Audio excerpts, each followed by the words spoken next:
From Washington, this is VOA News.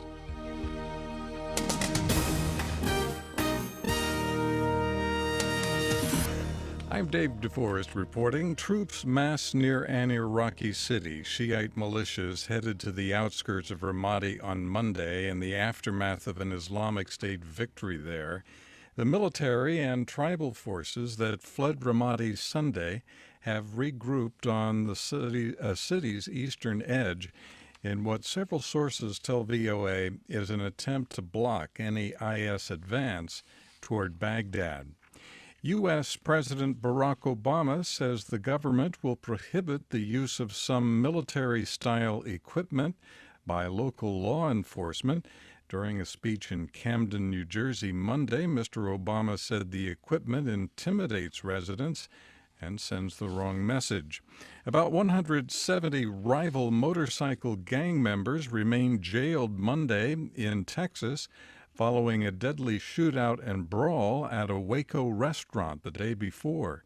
Here's a police spokesman. Those individuals are being charged with engaging in organized crime in reference to the shooting at Twin Peaks, which is a capital murder. Police are investigating the incident that left 9 bikers dead and 18 injured at the Twin Peaks restaurant in Waco, Texas. The jailed suspects are being held on $1 million bond.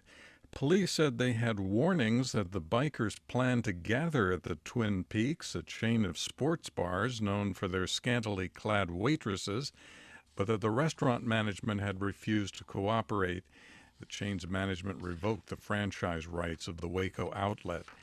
Nigeria's military says it has destroyed 10 Boko Haram camps and killed an unknown number of terrorists as part of its continuing offensive against the militants in the northeastern Sambisa forest. A military spokesman says the prominent Dure camp was among those that fell on Saturday. This is VOA News. A senior U.S. diplomat says a ceasefire agreement in eastern Ukraine is, in her words, being violated on a daily basis. U.S. Assistant Secretary for European and Eurasian Affairs Victoria Nuland made the statement Monday after talks in Moscow with Russian officials. Any new hostilities ignited by separatist forces with Russian support would also be a violation of Minsk. Minsk is being violated on a daily basis on the western side of the Minsk line. Nuland suggested that separatists in eastern Ukraine were responsible for the bulk of the violations. European Union foreign and defense ministers met in Brussels on Monday to establish a military operation in the Mediterranean Sea to stop migrants from trying to reach Europe in unsafe and overcrowded boats. Illegal migration jumped to the top of the agenda last month when more than 700 people drowned in the worst shipwreck in decades of dangerous seaborne migration. Tens of thousands of Macedonians turned out Monday to support Prime Minister Nikola Gruevski's government. The demonstration was a counter-protest after opposition supporters marched through the capital Skopje a day earlier to demand the Prime Minister's resignation. After diplomatic consultations in Seoul, U.S. Secretary of State John Kerry virtually ruled out any possibility for renewed dialogue with North Korea over its nuclear program.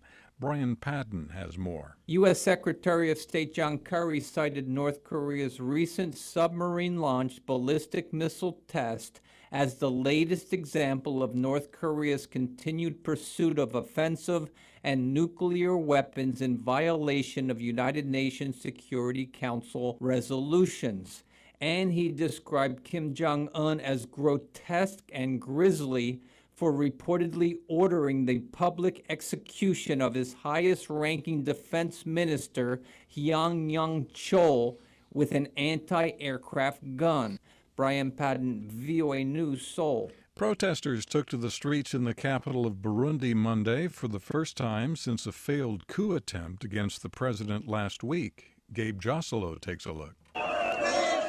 Protesters gathered in the same quarters of the city where they had been demonstrating against President Pierre Nkurunziza for the past 4 weeks, saying his plan to run again violates the law. In past protests, demonstrators have thrown stones at the police from behind makeshift barricades in the streets. Police officers have responded with tear gas and live gunfire. The military has taken a mostly neutral position, but on Monday, days after a renegade commander attempted to overthrow the president, the military's role appeared to change. Heavily armed soldiers actively put down the demonstrations. Gabe Joselo, Bujumbura. On Wall Street, U.S. stock indexes ended the day up today. I'm David Forrest in Washington. That's the latest world news from VOA.